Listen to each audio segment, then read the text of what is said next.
Hey everyone, and welcome back to the Movie Mates video on the channel. I'm Matthew, of course, joined by my wonderful co-host and best friend.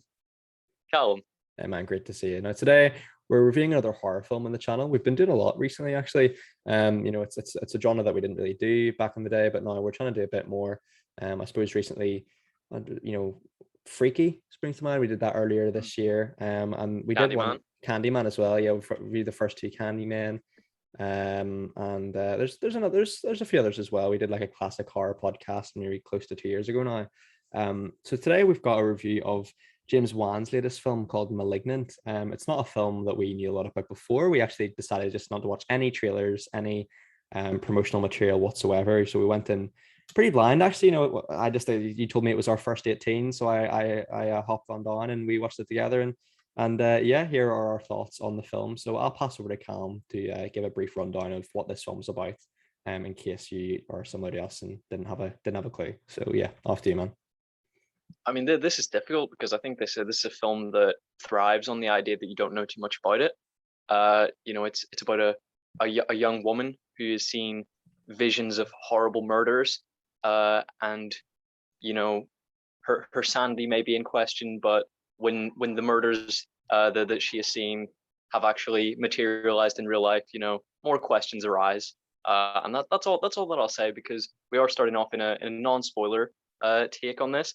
I did initially write stupidly in my notes that I didn't think this review was going to be too long, and then I started to verbalize everything that I wanted to say about it, and it accumulated quite quickly. Yeah, no, me as well. I've quite a lot to say about this too, which is quite rare because I've kind of been making a lot less notes recently about our reviews. But regardless, before we kick off today's review, thank you very much for everyone who supported us recently. We really do appreciate that loads. Please be sure to like, subscribe, and comment your thoughts on Malignant down below, or any of James Wan's films. We'll obviously be there to read and react to them.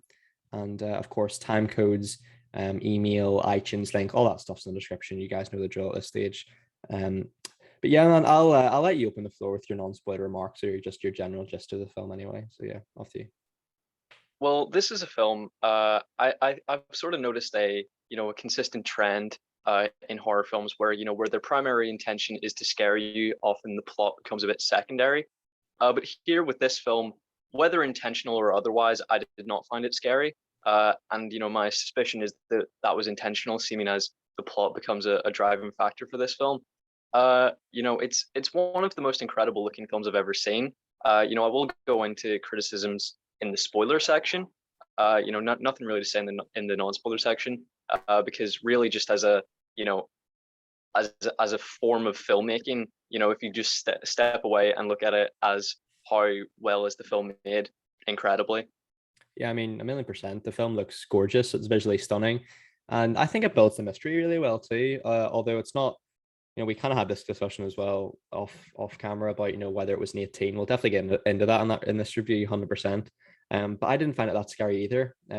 Especially with James Wan's films, the Conjuring films, I find quite jump scary at times. This doesn't even have that many jump scares. The horror aspect, the gore is quite outright. You kind of get a gist from a scene immediately, because when you get to the halfway point of the film, you kind of get the vibe of where it's going in regards to there's going to be certain scenes that are repeated but just with different characters, and of course that comes into it with the having nightmares of strangers dying as the main character does. So yeah, I think it doesn't feel like a James Wan film at all when you compare it to the Conjuring films, especially maybe because they're kind of quite grounded in reality for the most part, being kind of semi non-fiction stories or whatever. But this one's an unusual one. It definitely brings a lot of different genres into one. It does sort of the gory horror really well, like the slasher stuff, but it also does kind of the mystery and the almost sort of like satanical sort of horror, I would sort of argue, really well too.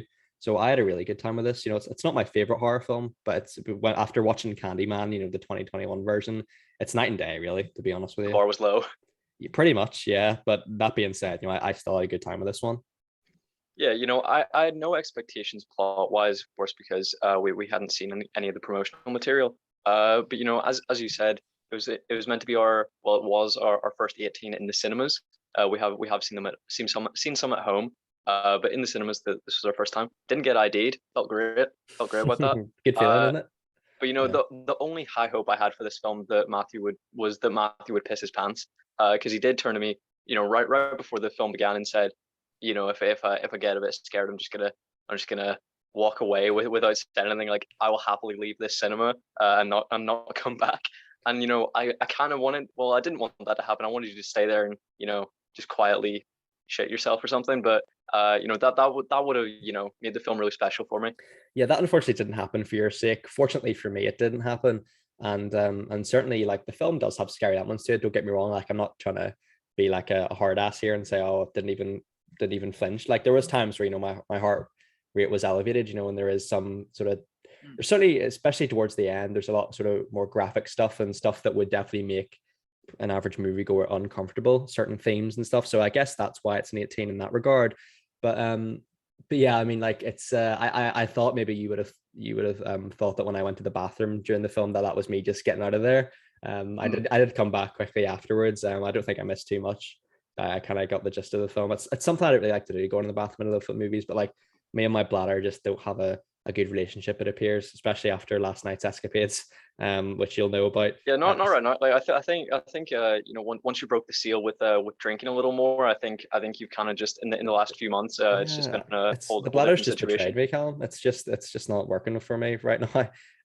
But yeah, that being said, I think what this movie does so well as well is that it's so sort of mid, like, 2000s. It's an early 2000s type film.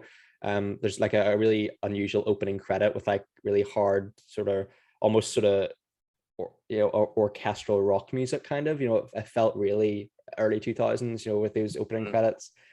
So it's unusual. It's funny that Black Widow also had like a similar sort of opening credits, and I'm just not used to that in a film anymore. It's so rare that I see that. I look back at some of my favorite ones, and I look at the Sam Raimi Spider-Man films, and they were kind of notorious for having those sort of visually stunning opening credits. So it's a trope I'd like to see crop back in the cinema a little bit more, and see a bit more, because it's a bit special to me. That I quite like an opening credit. So clearly a lot of work has went into it. Yeah, I'm very much the opposite. I'm like, it's we sort of retired these Yeah, back it's in understandable. 1977 with Star Wars. We can just keep them at the I can end. understand But yeah, why. I, Yeah. I agree. I agree with you in the way that like Venom felt like like a grungy like 2003 superhero film. That this does feel like grungy like Saw era Yeah, certainly. style film. I mean, obviously not thematically or plot wise, but in the general vibe and the tone. It's thankfully not too torture porny, because I think that would probably be a step too far for you, Matthew. Yeah. Have you seen any of the Saw films, or was it just Jigsaw Just we watched Jigsaw. together? I quite enjoyed Jigsaw as well. So I did.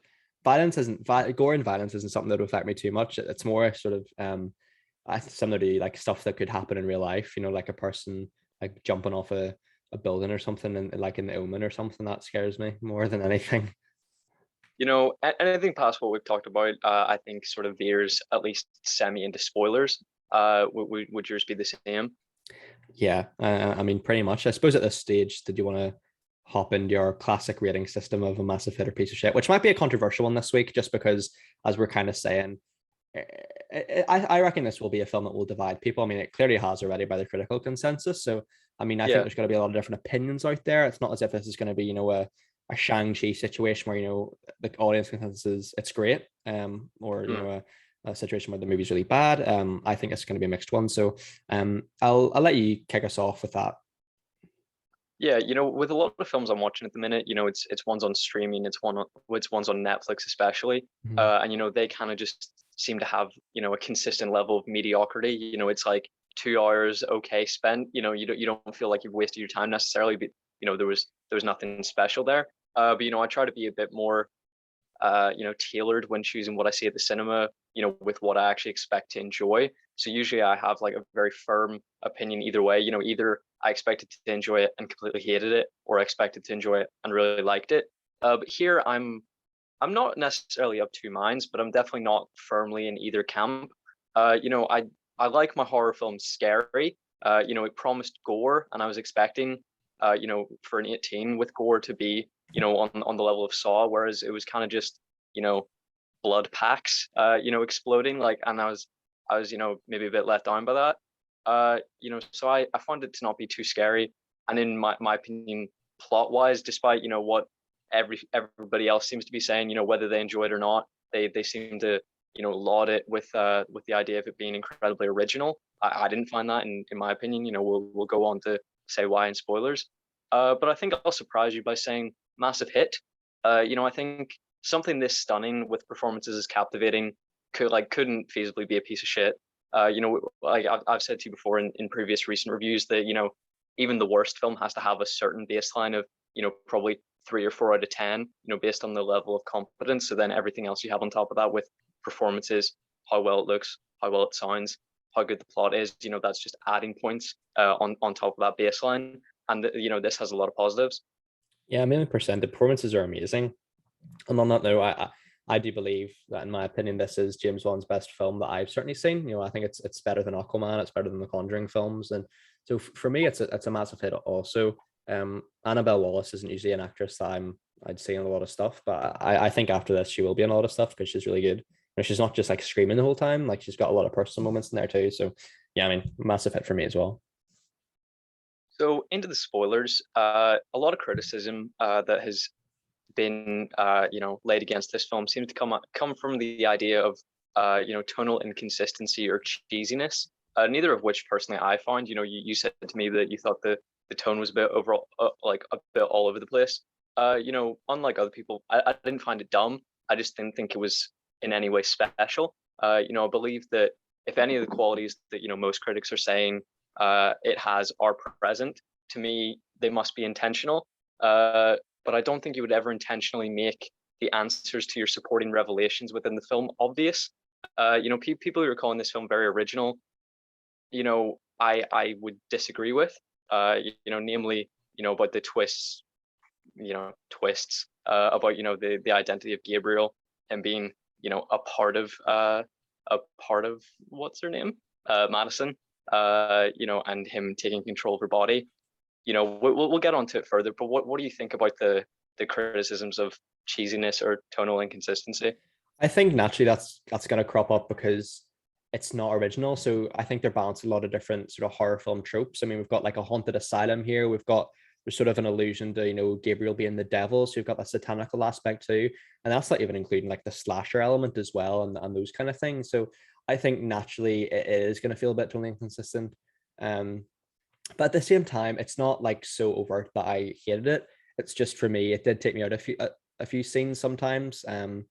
But that being said, I think the reveal in this film and the twist, like you're kind of saying, was the letdown of it. I think the reveal being through like a VHS tape on a TV screen that the characters are watching is a little bit lazy. It's a little bit, I'm not sure whether that sort of says to me that they couldn't really find another way to put in the plot, so they just had the characters watch it unfold in front of us like we were. So I'm not sure how that was supposed to play out, but I wasn't a big fan of that personally, especially because that scene when Madison's sister goes to the hospital, this like asylum, it feels so out of place in the film. Like they never return there again, and you kind of get the vibe that there is also haunted, that there's other people there, but like you hear a noise and then she like returns home very quickly. Like it's a really out of place scene in my opinion there, like noticeably so. Not that necessarily I thought the reveal didn't make sense. I think it did in the context of the film. It's just how they did it for me, man, was just not up to standard of what the rest of the film was. I think the rest of the film was on a really strong trajectory up until that point.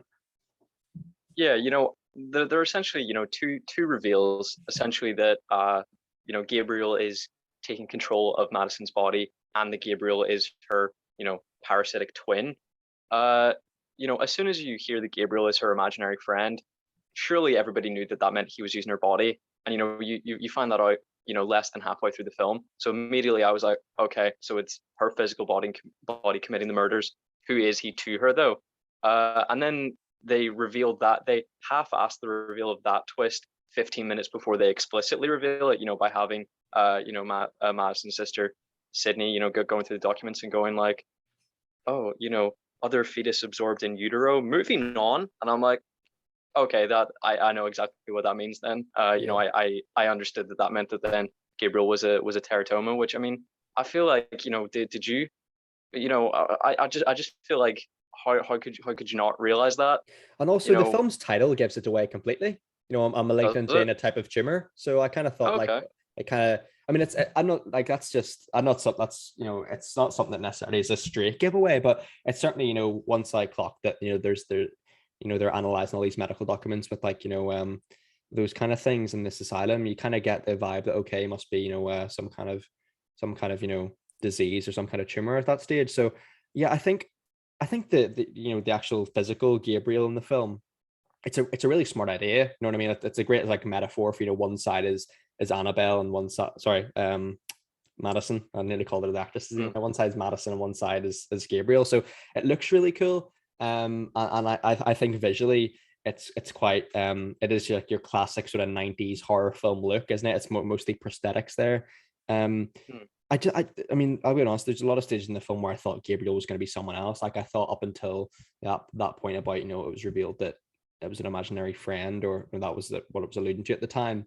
That's when you kind of think, okay, it must be part of Madison, i.e. controlling her body or something. But up until that point, I'd thought maybe he was going to be like her actual, birth mother, given that that's the kind of plot point that she's I think adopted or an orphan in the film. So I thought it was maybe good to go down that road. But that being said, I don't think the twist is going to blow people's minds. You know what I mean? I think that's an element of the film where it's fairly kind of average.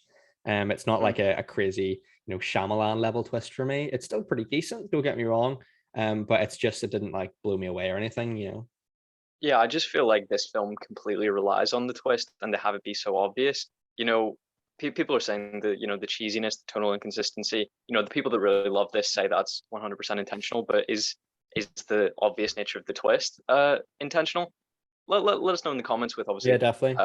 appropriate spoiler warnings for the people who maybe haven't seen the film just yet. But I did just take issue with that a little bit.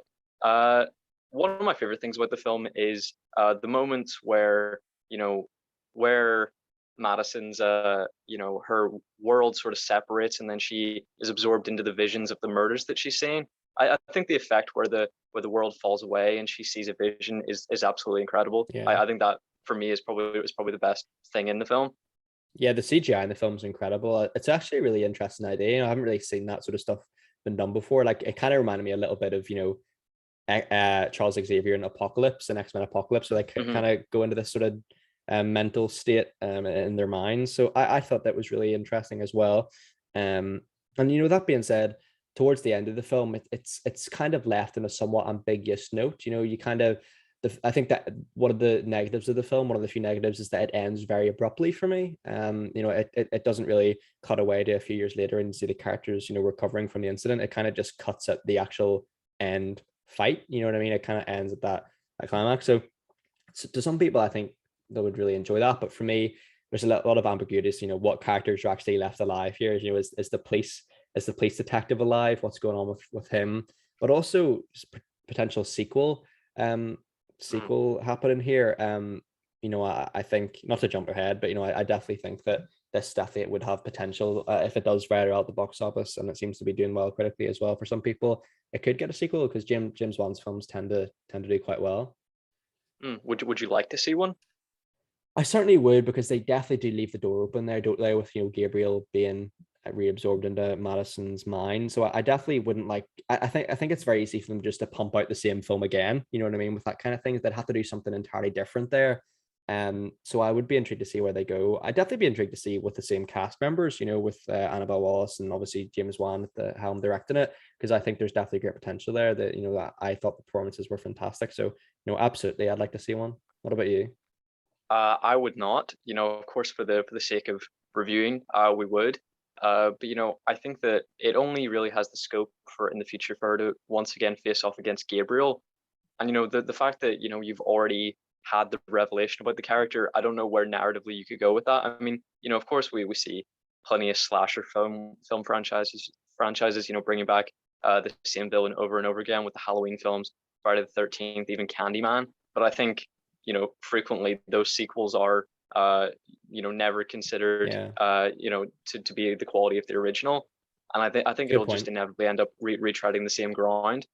But this film, I'm sort of surprised and kind of baffled by the mainstream attention it's getting. Because really it just seems like very high production film you'd watch on Netflix. If you gave a Netflix film that many hundreds of millions of dollars, narratively, I think it would be to the same quality. And if you had the money, it'd be visually the same quality. I watched the trailer before we recorded this review, and like all the comments were like, I've never seen such an original horror film. Oh my God, it's so original. But I mean, it's essentially just, there's been a like huge Candyman in some instances as yeah, well. there's been a huge uptick in the genre of films about dissociative identity disorder, where it's the person's physical body, but they're not responsible for their actions, and the revelation later down the line is that it's another identity taking over, and here it's another identity within her body taking over her body to commit the murders. Like it's just I think it's in a very similar vein narratively, at least. Yeah, this film seems to be one of the biggest horror films of the year so far. Chris Stuckman did a whole video on it, and he really enjoyed it, and it seems to be getting a lot of attention. I mean, that's certainly good for us if we're posting this on YouTube. Don't get me wrong, but yeah, I definitely don't think it's anything but original for me. It's not like blowing me away with these really fresh and unique ideas. It borrows a lot from a lot of different films previously, and a lot of different concepts. So I don't think it's original, absolutely not. But I think in a way, like it balances those themes that it takes from other films quite well, and it blends them in really well. Not that the tone's overly consistent throughout, but it's consistent enough where it didn't ruin the quality for the film for me. But I'm kind of in the same boat as you. Like, I'm baffled that this kind of seems to be one of the more popular films of the year up until this point, which is a bit surprising. Yeah, they explain Gabriel's presence, in kind of a real world way, and by having him be, a teratoma, but they imply that it's just science at play, but everything that he does, that's of a supernatural nature, of course, can happen. And I was just a bit baffled. I would have liked, further understanding of what he was capable of and why. Yeah, I think yeah, they should have just cut the whole aspect of him controlling electricity, because that was kind of an aspect of the film where it said to me that they needed like a classic sort of horror aspect of the lights going out just to scare a character. So that's why they wanted to put that in. I wasn't really keen on that, if I'm honest. Especially because throughout the film, like, that explanation is reasonably sort of realistic, So it's kind of it's a little bit disappointing that they bring that kind of supernatural element into it.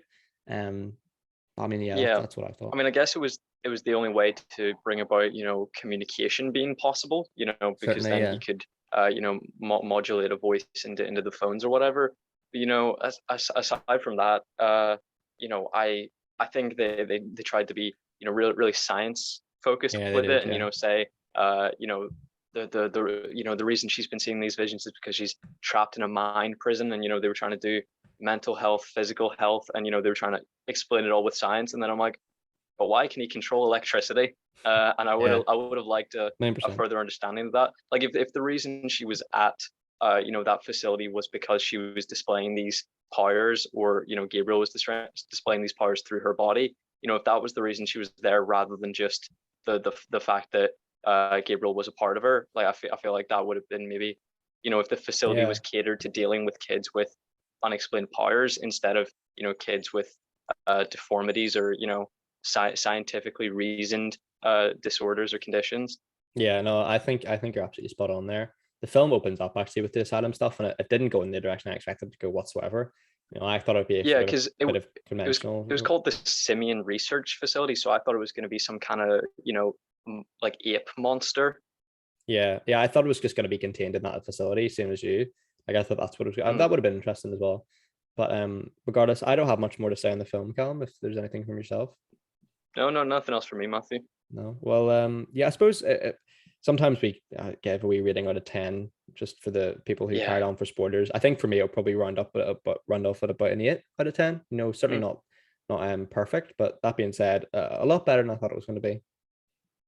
Yeah, well, one of the best directed films that I've seen this year.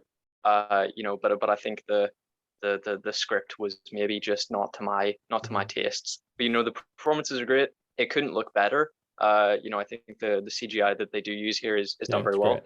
I mean, I don't think they they didn't seem to use CGI for like, the twisted body parts, that because the movement is very like stop motion almost. So I mean, I don't really know how they achieved that, but I mean, it looked incredible regardless. To talk a little bit about the goriness that you sort of sense there. I mean, aside from quite surgical stuff, like seeing a brain or whatever, I didn't really gather much else that would have caused any offense. I mean, can a 15-year-old not see a brain? I don't know. A lot of the kills were just weren't overly gore either. It was more the surgical stuff and the deaths of infants. I think maybe definitely warranted the 18 rating, but a lot of the violence certainly didn't in terms of the action. Yeah, Fair enough. Yeah. So yeah, I'd probably give the film a 7.5 because I think Yeah. it couldn't look better, and the acting was amazing. And I hope to see Annabelle Wallis in more stuff. Yeah. So it was. I had my complications with it, but maybe a sequel would be the right way to iron out my issues with it. Brilliant. Yeah. Well, that wraps up another mini review in the channel. We hope you guys enjoyed it. As Callum was saying, please be sure to let us know in the comments your thoughts about the film. We're always there to read and react and respond to them, and we'd really appreciate With that. appropriate spoiler warnings. Yeah, with appropriate spoiler warnings for the ones who haven't seen it yet. But of course, we hope you guys are all well. Hope your family and friends are all keeping safe and well too. Take care, everyone, and bye bye. Bye bye.